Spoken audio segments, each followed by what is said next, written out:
નમસ્કાર વિદ્યાર્થી મિત્રો, આપ સર્વેનું હાર્દિક સ્વાગત છે આપણી યુટ્યુબ ચેનલ ગુરુ જ્ઞાન શાળાની અંદર। તો વિદ્યાર્થી મિત્રો, આજના આ વિડીયોની અંદર આજે આપણે ધોરણ 11 વિષય ઇતિહાસ વિષયની અંદર પ્રકરણ નંબર 9 જે છે કે ગુપ્તકાલીન ભારત એ ચેપ્ટરનું આજે આપણે સ્વાધ્યાયનું સંપૂર્ણ સોલ્યુશન આ વિડીયોની અંદર જોવાના છીએ। તો વિડીયોને તમારે છેલ્લે સુધી સ્કીપ કર્યા વગર પૂરેપૂરો જોવાનો છે।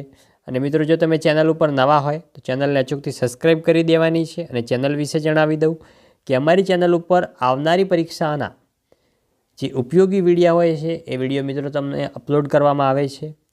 તો મિત્રો, અમારી ચેનલને સબસ્ક્રાઈબ ના કરી હોય તો અચૂકથી સબસ્ક્રાઈબ કરી દેજો અને તમારા સાથે ભણતા બીજા મિત્રો સુધી પણ શેર કરજો, જેથી કરીને તેમને પણ લાભ થાય। તો જોઈએ કે નીચે આપેલા પ્રશ્નોના વિસ્તૃતમાં જવાબ આપો। એમાં પહેલો જોઈએ કે ગુપ્તોનો ઉદય કયા કારણોથી થયો? તો જોઈએ તો અભિલેખો પ્રમાણે ગુપ્ત વંશનો પ્રથમ રાજા શ્રીગુપ્ત હતો। તેના પછી તેનો પુત્ર ઘટોત્કચ ગાદીએ આવ્યો હતો। આ બંને રાજાઓએ વિશાળ રાબિરુદ્ધ ધારણ કર્યા ન હતા, પરંતુ તેમના પછી આવેલા ચંદ્રગુપ્ત પ્રથમ ઈસવીસન 319માં મહારાજાધિરાજનું બિરુદ ધારણ કરી ગુપ્ત સામ્રાજ્યનો પાયો નાખ્યો હતો। મગધમાં પોતાની સત્તા સ્થાપ્યા બાદ લિચ્છવી ક્ષત્રિય કન્યા કુમારદેવી સાથે લગ્ન સંબંધ બાંધી પોતાની પૂર્વીય સીમા મજબૂત બનાવી હતી।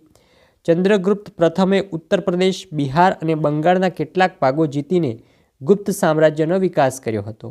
ચંદ્રગુપ્ત પ્રથમે ગુપ્ત સંવત શરૂ કર્યો ઈસવીસન 319-20માં। આમ ગુપ્ત યુગના પ્રથમ મહત્વપૂર્ણ રાજવી બનવાનો શ્રેય ચંદ્રગુપ્ત પ્રથમને ફાળે જાય છે। નેક્સ્ટ હવે બીજો પ્રશ્ન જોઈએ કે સમુદ્રગુપ્તના વિજયોનું વર્ણન કરો। તો મિત્રો, નીચે તેનું સંપૂર્ણ વર્ણન ટોપિક વાઇઝ તમને આપેલું છે। મિત્રો, તમારે વિડીયો સ્ટોપ કરીને પ્રશ્નોના જવાબો લખતા રહેવાનું છે। તો પહેલું છે કે આર્યાવર્તના યુદ્ધો એટલે કે ઉત્તરાપથના યુદ્ધો, એના વિશે પણ ટોપિક વાઇઝ માહિતી આપેલી છે। જોઈએ બીજો કે દક્ષિણ પથના યુદ્ધો, એમના વિશે પણ માહિતી આપેલી છે, તમારે વિડીયો સ્ટોપ કરીને લખવાના છે। બીજા જે મિત્રો ત્રીજો જે છે અન્ય યુદ્ધો જે લડ્યા હતા એમની પણ માહિતી આપેલ છે ટોપિક વાઇઝ। ત્રીજો પ્રશ્ન છે કે ચંદ્રગુપ્ત દ્વિતીય ગુપ્ત વંશનો શ્રેષ્ઠ રાજવી હતો, ચર્ચા કરો। તો એની પણ મિત્રો સંપૂર્ણ ટોપિક વાઇઝ માહિતી આપેલી છે, તમારે વિડીયો સ્ટોપ કરીને લખતા રહેવાનું છે। અને મિત્રો, આ સિવાય ધોરણ 11ના બીજા વિષયના પણ સ્વાધ્યાય સોલ્યુશનો આપણી ચેનલ ઉપર કરેલ છે, જે તમામ વિડીયોની લિંક આ વિડીયોના ડિસ્ક્રિપ્શન બોક્સમાં આપેલી છે। તો ત્યાં જઈને મિત્રો તમે તમામ વિડીયો જોઈ શકો છો। અને મિત્રો, ખાસ તો આપણા ધોરણ 11ના વોટ્સઅપ ગ્રુપની અંદર તમે જોડાવાનું ભૂલતા નહીં, જે વોટ્સઅપ ગ્રુપની અંદર તમને આવનારી પરીક્ષાના આઈએમપી પ્રશ્નો પત્રો બધું જ તમને સૌપ્રથમ ત્યાં જોવા મળી જશે। તો મિત્રો, એ વોટ્સઅપ ગ્રુપની લિંક આ વિડીયોના ડિસ્ક્રિપ્શન બોક્સમાં તમને આપેલ છે, ત્યાં જઈને મિત્રો તમે ગ્રુપની અંદર જોઈન થઈ શકો છો। જોઈએ ચોથો કે ગુપ્તકાલીન કલા વિશેની માહિતી આપો। તો એ પ્રશ્નનો પણ નીચે સંપૂર્ણ ટોપિક વાઇઝ જવાબ લખેલો છે।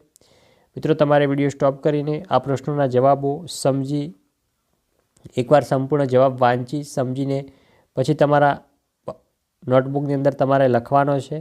અને વિડીયોમાં જેવી રીતે ટોપિક પાડીને પ્રશ્નોના જવાબો છૂટા લખેલા છે એવી જ રીતે તમારે તમારા નોટબુકની અંદર અને પરીક્ષાની અંદર જો પણ આવી જ રીતે લખવાનું છે, જેથી કરીને તમારા પ્રશ્નોનો જવાબ સરસ લાગે। જોઈએ પાંચમો કે ગુપ્તકાલીન વહીવટતંત્ર વિશે જણાવો। તો જોઈએ એમાં પહેલાં રાજા વિશે। તો વહીવટી તંત્રના કેન્દ્રમાં રાજા હતા તે ચક્રવર્તી, મહારાજાધિરાજ, વિક્રમાદિત્ય, પરમ ભટ્ટારક, પરમેશ્વર તેમજ પરમ ભાગવત જેવા મહાન બિરુદો ધારણ કરતા। ગુપ્ત સામ્રાજ્યમાં રાજા દૈવી અધિકારોને સ્થાન મળેલું છે। અલ્હાબાદ પ્રશિસ્તમાંથી તેમના વહીવટ વિશેની માહિતી મળે છે। રાજા શાંતિ અને યુદ્ધના સમયમાં રાજ્યની નીતિ નક્કી કરતો, આક્રમણ સમયે સૈન્યનું સંચાલન કરતો, પ્રજાના રક્ષણની જવાબદારી પોતે માથે લેતો, બ્રાહ્મણો અને શ્રવણોને રક્ષણ આપતો, વિદ્વાનો અને કલાકારોને સહાય કરતો, તે સર્વોચ્ચ ન્યાયાધીશ હતો અને હિન્દુ ધર્મના નીતિ નિયમો અનુસાર પ્રજાને ન્યાય આપતો, કેન્દ્ર અને પ્રાંતના તમામ ઉચ્ચ અધિકારીઓ અને મંત્રીઓની નિમણૂક પોતે કરતો, આધિપત્ય સ્વીકારનાર રાજ્યના વહીવટમાં તે દખલગીરી કરતો નહીં, વિદેશી બાબતો પણ તેને વડપણ હેઠળ આવતી। બીજું જોઈએ કે મંત્રી પરિષદ ને અધિકારીઓ। તો રાજાને મદદ કરવા માટે એક મંત્રી પરિષદ રહેતી, જેની સાથે મંત્રણા કરી રાજા વહીવટી તંત્ર ચલાવતો। મોટે ભાગે મંત્રીપદ વારસાગત હતું. મુખ્ય ન્યાયાધીશ મહાદંડનાયક તરીકે ઓળખાતા. પ્રાંતમાં ન્યાય આપવાનું કાર્ય ઉપરીક અને જિલ્લામાં વિષયપતિને સોંપવામાં આવતું. ગામમાં મુખી સામાન્ય કિસ્સાઓમાં ન્યાય આપતા. ચીની પ્રવાસી ફાહિયાનના મત પ્રમાણે ગુપ્ત સામ્રાજ્યમાં મૃત્યુદંડની સજાનો અભાવ હતો. રાજમહેલના રક્ષકોના વડાને મહાપ્રતિહાર કહેવામાં આવતા. રાજ્યમાં થતા સમારોહો અને રાજમહેલોના કાર્યક્રમોની વ્યવસ્થા સ્થપિતપાલ નામનો અધિકારી કરતો. દૂતક ગુપ્તચર તંત્ર સાથે સંકળાયેલી અધિકારી હતો. હવે જોઈએ ત્રીજો લશ્કર. તો આપણે આગળ જોયું તેમ રાજા સર્વસ્વ લશ્કરી વડો હતો. તે વિશાળ સૈન્ય રાખતો. ગુપ્ત સામ્રાજ્યમાં યુદ્ધ મંત્રીને સંધિ વિગ્રહ કહેવામાં આવતો. તેના હાથ નીચે મહાબલાદ્રિકૃત નામના લશ્કરી વડાનો ઉલ્લેખ મળે છે. હાથીઓની સેનાના વડાને પીલુપતિ, અશ્વદળના વડાને અશ્વપતિ અને પાયદળના વડાને નરપતિ કહેવામાં આવતા. લશ્કરને રોકડમાં પગાર આપવામાં આવતો. એક વિશિષ્ટ અધિકારી રણભાડા ગારિક નામનો જોવા મળે છે. તે શસ્ત્ર નિર્માણ કરી લશ્કરને પૂરા પાડવાને કાર્યવાહી સંભાળતો. ચોથો છે મહેસૂલી તંત્ર. તો રાજ્યની આવકનો મુખ્ય સ્ત્રોત જમીન મહેસૂલ હતો. ગોપાશ્રમીન અને અક્ષપટલાદ્રિકૃત મહેસૂલી તંત્રના સર્વોચ્ચ વડા હતા. તેઓ મહેસૂલ નક્કી કરવાનું અને તેનો હિસાબ રાખવાનું કામ કરતા. દસ્તાવેજ તૈયાર કરી તેને દફતરે રાખનાર અધિકારીને પુસ્તપાલ કહેવામાં આવતા. તે જમીનનું સર્વેક્ષણ અને માપ કરાવતો. રાજ્યનું સમગ્ર તંત્ર મહેસૂલી તંત્રની સુચારુ નીતિને આભારી હોવાથી રાજા પોતે પણ મહેસૂલના વહીવટી તંત્રમાં ખૂબ જ કાળજી લેતા. કામાદકના નીતિસાર અને નારદ સ્મૃતિમાં જણાવ્યા પ્રમાણે ગુપ્ત સામ્રાજ્યમાં મહેસૂલનો દર આવકનો 6ઠ્ઠો ભાગ હતો. આ સિવાય વેપારીઓએ વાણિજ્ય કર, જેને શુલ્ક કહેવામાં આવતો, વિષ્ટિ અને બલી જેવા અન્ય પ્રકારના કર રૂપે લેવાનો રાજાને અધિકાર હતો. રાજકુળની જમીન અને જંગલમાં મળતી આવક રાજાની પોતાની ગણાતી. એટલું જ નહીં, પરંતુ ખાણોમાંથી મળતા ખનિજ તત્વો પર અને રત્નો ઉપર રાજાનો અધિકાર રહેતો. એ જ રીતે મીઠાના ઉત્પાદન પર પણ રાજા કર લેતા હતા. હવે મિત્રો ટૂંક નોટ લખવાની છે. એમાં પહેલો છે કે અલ્હાબાદ અભિલેખ વિશે માહિતી આપો. એ પ્રશ્નનો મિત્રો સંપૂર્ણ ટોપિક વાઇઝ જવાબ લખેલો છે. તમારે મિત્રો વિડીયો સ્ટોપ કરીને પ્રશ્નનો જવાબ લખી લેવાનો છે. સંપૂર્ણ મિત્રો મુદ્દા દર્શાવેલા છે, જોઈ શકો છો વિડીયોમાં. નેક્સ્ટ બીજો છે કે ગુપ્તોના સિક્કાઓ વિશે ખ્યાલ આપો. તો ગુપ્તકાલીન ભારતમાં તક્ષશિલા, અહિશત્ર, મથુરા, પાટલીપુત્ર, કૌશાંબી, ભરૂચ જેવા હુન્નર ઉદ્યોગ અને વેપાર વાણિજ્યના અગત્યના કેન્દ્રો હતા. ગુપ્તકાળમાં વેપાર વાણિજ્ય સંગીન હતો. તેના પુરાવા તરીકે તેમના સોનાના સિક્કાને ટાંકી શકાય તેમ છે. આ સિવાય ગુપ્ત રાજાઓએ તાંબા, ચાંદી અને સીસાના સિક્કાઓ પડાવ્યા હતા.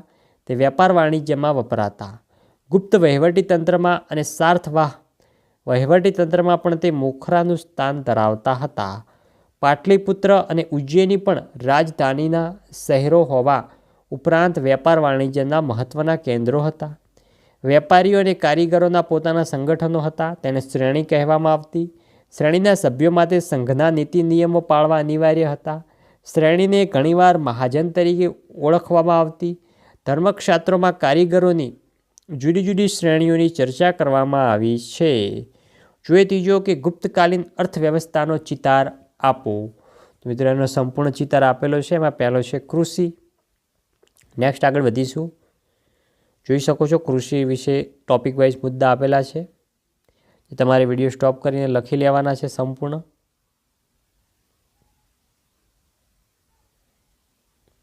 વિડીયો સ્ટોપ કરીને મિત્રો તમારે પ્રશ્નોના જવાબો વિગતવાર લખતા રહેવાનું છે.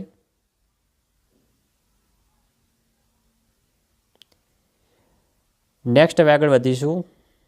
આગળ પણ જોઈ શકો છો પ્રશ્નોના જવાબો આપેલા છે. નેક્સ્ટ બીજો છે કે વેપાર અને હુન્નર.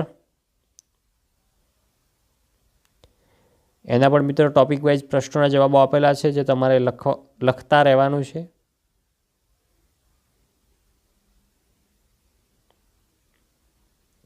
સંપૂર્ણ પ્રશ્નોના જવાબો દર્શાવેલા જ છે.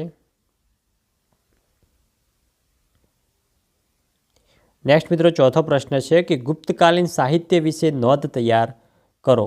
એમના વિશે પણ સંપૂર્ણ નોંધ આપેલી છે ગુપ્તકાલીન સાહિત્ય વિશેની, એ પણ તમે જોઈ શકો છો. અને મિત્રો આ પ્રશ્નોના જવાબો તમારે વિડીયો સ્ટોપ કરીને લખતા રહેવાનું છે, કારણ કે જો આપણે સંપૂર્ણ પ્રશ્નના જવાબોની ચર્ચા કરવા જઈશું તો વિડીયો ખૂબ જ લોંગ થઈ જશે. પાંચમો છે કે ફાહિયાન વિશે માહિતી આપો, જે મિત્રો એક ચીની પ્રવાસી હતો, જોઈ શકો છો. એમને જે માહિતી આપી હતી ગુપ્ત વંશ વિશે, એમના વિશે તમારે લખવાનું છે પાઠના આધારે.